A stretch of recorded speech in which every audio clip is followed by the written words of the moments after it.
నమస్కారం అండి. డాక్టర్ మొవ్వా శ్రీనివాస్ మాట్లాడుతున్నాను, కార్డియాలజిస్ట్ని. ఇంట్లో కామన్గా గురక పెట్టి నిద్రపోయే వాళ్ళని మనం కామన్గా చూస్తుంటాం. గురక పెట్టి పడుకుంటే వాళ్ళు చాలా బాగా నిద్రపోతున్నారని ఒక నమ్మకం ఉంది బేసికలీ. అది నిజానికి కరెక్ట్ కాదు, అది అపోహ మాత్రమే. సో గురక పెట్టడం పక్కన వాళ్ళందరికీ ఎంతో అమ్యూజ్మెంట్ని, చాలా అందరికీ నవ్వు కలిగించవచ్చుగాక, కానీ గురక పెట్టే వాళ్ళకి మాత్రం, ఎవరైతే ఆ ప్రాబ్లం ఫేస్ చేస్తున్నారో వాళ్ళకి అంత కంఫర్టబుల్ సిచ్యువేషన్ కాదు అది. ఎందువల్లంటే గురక ఎక్కువగా పెట్టడం వల్ల వాళ్ళకి చాలా ప్రాబ్లమ్స్ తర్వాత కాలంలో వచ్చే అవకాశం ఉన్నది. సో దీన్ని ఇంగ్లీష్లో మీకు తెలిసినట్టుగా స్నోరింగ్ అంటారు, తెలుగులో గురక అంటారు. దీన్ని ఒక సైంటిఫిక్ పద్ధతిలో చెప్పాలంటే స్లీప్ డిజార్డర్డ్ బ్రీదింగ్ అంటారు. అంటే నిద్ర లయతప్పిన ఊపిరి వల్ల నిద్రాభంగం జరగటం. సో ఈ నిద్రాభంగం జరిగినప్పుడు కాంప్లికేషన్స్ వస్తాయి. అవేంటి? 50-60% మందిలో వీళ్ళందరిలో కూడా బీపీ ఎక్కువగా ఉంటుంది. మెల్లమెల్లగా పోయి అది ఊపిరితిత్తుల మీద ప్రెషర్ పెరగడం, ఊపిరితిత్తుల్లో ప్రెషర్ పెరగడం, గుండె రిథం తప్పి కొట్టుకోవడం, ఇట్లాంటి కాంప్లికేషన్స్ తర్వాత వాళ్ళకి వస్తాయి. సో దానికి పోయే ముందు బేసికలీ దీన్ని స్లీప్ డిజార్డర్డ్ బ్రీదింగ్ అంటే లయతప్పినటువంటి ఊపిరి వల్ల నిద్రాభంగం వచ్చి నిద్ర సరిగ్గా లేకపోవటం వల్ల రకరకాల ప్రాబ్లమ్స్ వస్తూ ఉంటాయి. సో ఇట్లాగా ఉన్న వాళ్ళకి ఏమవుతుంది, రాత్రి వీళ్ళు పడుకున్నప్పుడు వాళ్ళ గురక వల్ల నిద్ర డెప్త్ స్లీప్ గాఢ నిద్ర పట్టదు వాళ్ళకి. గాఢ నిద్ర ఎప్పుడైతే రాత్రి లేదో బాడీ కంపెన్సేట్ చేయడానికి ట్రై చేస్తుంది. సో ఏమవుతుంది, రాత్రి వాళ్ళు పడుకుంటారు కానీ నిద్ర పట్టదు వాళ్ళకి. సో మంచంతో అటు ఇటు దొలుతుంటారు, లేస్తుంటారు, కూర్చుంటుంటారు, అంతా అవుతుంటుంది. ఒక్కొక్కసారి వాళ్ళ కాన్షియస్గా మెలకువరు కూడా వాళ్ళకి నిద్ర బ్రేక్ అవుతుంటుంది. సో దానివల్ల ఏమవుతుంది, పగలపూట ఎక్కువ నిద్రపోతుంటారు. ఎక్కడ కూర్చుంటే అక్కడ తూలుతూ ఉండటం ఇది చాలా కామన్. మీరు చూస్తున్నారు, ఎస్పెషల్లీ పొట్ట ఎక్కువగా ఉండి లావుగా ఉన్నవాళ్ళు కూర్చుని ఒక 5 నిమిషాలు ఎక్కడన్నా కూర్చుంటే చాలు పగలపూట వాళ్ళు తూలుతుంటారు. టీవీ చూడటానికి కూర్చుంటే వాళ్ళు మొత్తం అంతా కూడా నిద్రపోతూనే ఉంటారు, ముందుకు తూలు కూర్చుంటారు. సినిమా హాల్కి వెళ్తే తూలుతుంటారు, ఎక్కడ పడితే అక్కడ వాళ్ళు నిద్రపోవడం చూస్తుంటాం. వయసు ఎక్కువగా ఉన్నవాళ్ళు వాళ్ళు కూడా ఎక్కడ పడితే అక్కడ కూర్చుని నిద్రపోవడం చూస్తుంటాం.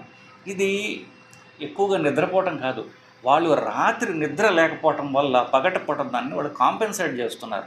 సో డే టైమ్ స్లీపీనెస్ అంటే పగలపూట ఎక్కువగా నిద్రపోవడం, నిద్ర వచ్చినట్టుగా కనిపించడం, పొద్దున్నే లేవగానే తలనొప్పి ఉండటం, రాత్రిపూట వాళ్ళు నిద్ర లేకపోవటం వల్ల కార్బన్ డైఆక్సైడ్ బిల్డప్ అయిపోయి పొద్దున్న లేస్తే తలనొప్పి వస్తుంది. సో పగలపూట నిద్రపోవటం, పొద్దున్న లేస్తే ఎర్లీ మార్నింగ్ వాళ్ళకి తలనొప్పి ఉండటం, ఈ నిద్ర సరిగ్గా లేకపోవటం వల్ల మతిమరుపు ఎక్కువగా ఉండటం, ఒక్కొక్కసారి ఎక్కువ కాలం ఉంటే అది డిప్రెషన్ లాగా కూడా సిమ్టమ్స్ ఉండడం జరుగుతూ ఉంటుంది. ఎక్కువ మతిమరుపులాగా ఉండడం అనేది చాలా కామన్. ఎందుకంటే పగలపట నిద్రమత్తులో ఉంటారు వాళ్ళు, రాత్రి నిద్ర లేదు. సో వాళ్ళకి బుర్రలో ఈవెంట్ సరిగ్గా రిజిస్టర్ కావు, ఎక్కువగా మతిమరుపు ఉన్నట్టుగా కనిపిస్తూ ఉంటుంది. రాత్రి నిద్ర లేకపోవడం వల్ల మరి మెకానిజం తర్వాత చెప్తారు. రాత్రిపూట మాటికి వాళ్ళు యూరినేషన్ లేవడం, మగవాళ్ళల్లో ఒక 50-60% మందిలో ఈ ప్రాబ్లం ఉన్న వాళ్ళకి సెక్షువల్ పొటెన్సీ తగ్గడం, అంగం గట్టి పడకపోవడం, ఇలాంటి కాంప్లికేషన్స్ అన్నీ కూడా ఉంటాయి. కాకపోతే వీళ్ళందరిలో కూడా కామనెస్ట్ ప్రాబ్లం ఏంటంటే 50-70% మందికి అధిక బీపీ వస్తుంది. ఎందువల్ల, రాత్రి మనం పడుకున్నప్పుడు నిద్ర వచ్చినప్పుడు శరీరం నిద్ర ఎందుకు పెట్టిందంటే శరీరంలో అవయవాలకి రెస్ట్ కావాలి. అప్పుడు హార్ట్ రేట్ తగ్గుతుంది, అంటే ఆ గుండె కొట్టుకునే చలనం తగ్గుతుంది, బీపీ తగ్గుతుంది. సో తద్వారా శరీరంలో ఉన్నటువంటి పేగులకి, లివర్కి, కిడ్నీస్కి, బ్రెయిన్కి రెస్ట్ దొరుకుతుంది. ఎప్పుడైతే వీళ్ళకి రాత్రి సరిగ్గా నిద్ర పట్టదో, మాటికి నిద్ర బ్రేక్ అవుతూ ఉంటుందో వాళ్ళకి రెస్ట్ దొరకదు. సో ఈ సింపథెటిక్ నర్వస్ సిస్టమ్ అంటారంటే శరీరాన్ని యాక్సలరేట్ చేసేటటువంటి నర్వస్ సిస్టమ్ ఏదైతే ఉందో అది ఎప్పుడు కూడా యాక్టివ్గా ఉంటుంది. సో హార్ట్ రేట్ ఎక్కువగా ఉంటుంది, బీపీ ఎక్కువగా ఉంటుంది. సో అర్ధరాత్రి కూడా బీపీ ఎక్కువగా ఉండడం వల్ల శరీరానికి, ఇంటర్నల్ ఆర్గన్స్కి అవుతున్న రెస్ట్ దొరకదు సరిగదా, ఎక్కువ బీపీకి అవి ఎక్స్పోజ్ అవుతాయి. కాబట్టి కిడ్నీలు ఇట్లాంటి వాటికి డ్యామేజ్ అయ్యే అవకాశం ఉన్నది.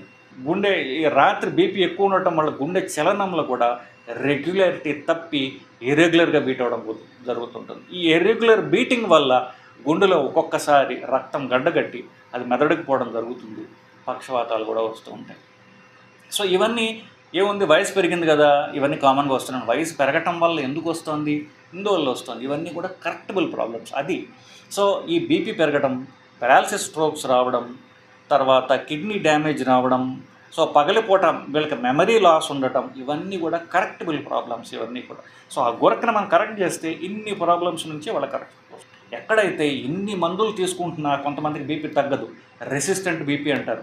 ముందు ఒక ట్యాబ్లెట్తో స్టార్ట్ అవుతుంది, నెలకు 2-3 నెలలకు 2 ట్యాబ్లెట్లు అవుతాయి, 4 ట్యాబ్లెట్లు అవుతాయి, కానీ బీపీ తగ్గదు వాళ్ళకి. ఇట్లాంటి వాళ్ళలో కామనెస్ట్ కాజ్ ఏంటంటే ఈ sleep disordered breathing or obstructive sleep apnoea. మీరు మెడికల్ టర్మ్స్ రాయాలంటే కొంతమంది డాక్టర్లు వాళ్ళు మాట్లాడటం అలాగే మాట్లాడతారు, రాయడం కూడా ఫుల్ ఫామ్స్ రాయకపోవడం వల్ల మీకు తెలియకపోవచ్చు, OSA అని రాస్తారు, అబ్స్ట్రక్టివ్ స్లీప్ ఏప్నియా. ఇది ఆ జబ్బు పేరు, గురక నుండి వచ్చేటటువంటి బ్లాక్ అన్నమాట. మనం దీని మెకానిజం చూస్తే చాలా సింపుల్ అండి, పెద్ద కష్టమేం కాదు. సో అట్లా మెల్లగా తీస్తారు. అది ఊపిరి అవసరం, నిద్రపోయే వాళ్ళకి అంత ఊపిరి అవసరం లేదు కాబట్టి శరీరము బ్రెయిన్ ఏం చేస్తుందంటే దాన్ని అలా మెల్లగా తగ్గిస్తుంది. అప్పుడు ఈ ఎయిర్ పాసేజెస్లో, గాలిపోయే ప్యాసేజెస్లో ఎప్పుడైతే సన్నబడ్డాయో అదే ఎక్కువ గాలి సన్న ప్యాసేజెస్ గుండా పోయేటప్పుడు ఆ చప్పుడు క్రియేట్ అవుతుందన్నమాట. ఇప్పుడు ఎవరైనా పడుకున్నప్పుడు ఏమవుతుంది, ఈ అంగిలి భాగంలో ఉన్నటువంటి ఎముక ఉండదు కదా, సాఫ్ట్ టిష్యూస్ అవి వెనక్కి పడతాయి. ఒకవేళ ఎవరైనా మనిషి లావుగా ఉండడం చేత ఈ గడ్డం కింద ఎక్కువ ఫ్యాట్ ఉందనుకోండి, పడితే ఏమవుతుంది, ఈ ఫ్యాట్ పోయి వెనక్కి పడుతుంది, అది నాలికని పైకి పుష్ చేస్తుంది. అప్పుడు పుష్ చేసినప్పుడు ఎయిర్ పాసేజెస్ నేరో అవుతాయి. కానీ ఈ నేరోడ్ ఎయిర్ పాసేజెస్ గుండా నిద్రపోవడం వల్ల గాలి ఎక్కువగా తీసుకుంటున్నప్పుడు ఈ నేరోడ్ ఎయిర్ పాసేజెస్ ఓపెన్ కావు. ఎందువల్ల, పడుకునండి ఈ బరువు అంతా వెనక్కి ఉంది కాబట్టి. సో ఆ సౌండ్ ప్రొడ్యూస్ అవుతుంది. ఈ సౌండ్ ప్రొడ్యూస్ అవుతుంది అది, కానీ నేరో పాసేజ్ వల్ల గాలి లోపలికి సరిగ్గా పోదు. సో ఏమవుతుంది, మెలకువ వస్తుంది వాళ్ళకి. మెల్లగా ఏమవుతుంది, మెలకువ పూర్తిగా కూడా రాదు, కానీ సబ్కాన్షియస్గా బ్రేక్ అవుతుంది, నిద్ర భంగం వస్తుంది, మళ్ళీ నిద్రపోతారు, మళ్ళీ భంగం వస్తుంది, మళ్ళీ నిద్రపోయే ప్రయత్నం చేస్తారు. ఇలాగ బ్రోకెన్ స్లీప్ ఉంటుంది, గాఢ నిద్ర అంటూ జరగదు వాళ్ళకి అసలు. నేను చెప్పినట్టుగా పగలంతా నిద్రపోవడానికి ట్రై చేస్తుంటారు పాపం.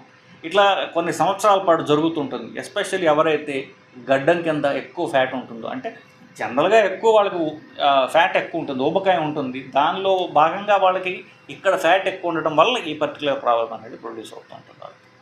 సో దీనికి ట్రీట్మెంట్ ఏమిటి కామన్గా, ఇది ఇంకొకటి ఇందాక చెప్పుకున్నాం, దాని గురించి కూడా చెప్తాను. ఏంటి, పెద్దవాళ్ళకి వయసు ఎక్కువ ఉన్న వాళ్ళకి, 80 వయసు దాటిన వాళ్ళకి పెద్ద లావు ఉండరు వాళ్ళు, కానీ మజిల్ టోన్ తగ్గిపోతుంది. వాళ్ళు ఎక్సర్సైజ్ చేయరు, మజిల్ టోన్ మెయింటైన్ చేయరు. సో 60 దాటిన తర్వాత, అంతకుముందు ఎక్సర్సైజ్ చేయకపోవడం వల్ల ఆల్రెడీ బలం తగ్గి ఉంటారు వాళ్ళు. 60కి బరువు తగ్గిన వాళ్ళు 75కి ఇంకా బలం తగ్గుతారు. చూడండి, సడన్గా వాళ్ళు సన్నబడిపోతారు. ఎందువల్ల, ఎక్సర్సైజ్ చేయరు కాబట్టి. మజిల్ టోన్ వాళ్ళు మెయింటైన్ చేసుకోరు. 80కి వచ్చేసరికి బాగా వీక్ అయిపోయి ఉంటారు, మజిల్స్ వీక్గా ఉంటాయి. సో మజిల్ టోన్ తగ్గిపోయి ఉంటుంది వాళ్ళకి. మజిల్ టోన్ తగ్గిపోయి ఉండటం వల్ల వాళ్ళకి సేమ్ ప్రాబ్లం. పడుకున్నప్పుడు ఈ మజిల్ టోన్ తగ్గి ఉండటం వల్ల అది ఫ్లాబీగా ఉండి గాలి తీసుకుంటున్నప్పుడు అబ్స్ట్రక్షన్ అనేది రావడం జరుగుతుంది. సో మెయిన్ కారణాలు 2, లావుగా ఉండేవాళ్ళు అలాగే వయసు ఎక్కువ ఉన్నవాళ్ళు. ఈ రెండింటి వాళ్ళకి కూడా ఈ ప్రాబ్లం వల్ల వాళ్ళకి గాలి తీసుకోవడం కష్టమయ్యి ఈ కాంప్లికేషన్ రావడం జరుగుతుంది. సో ఈ రెండింటికి సింపుల్ సొల్యూషన్ ఒకటి ఉన్నది.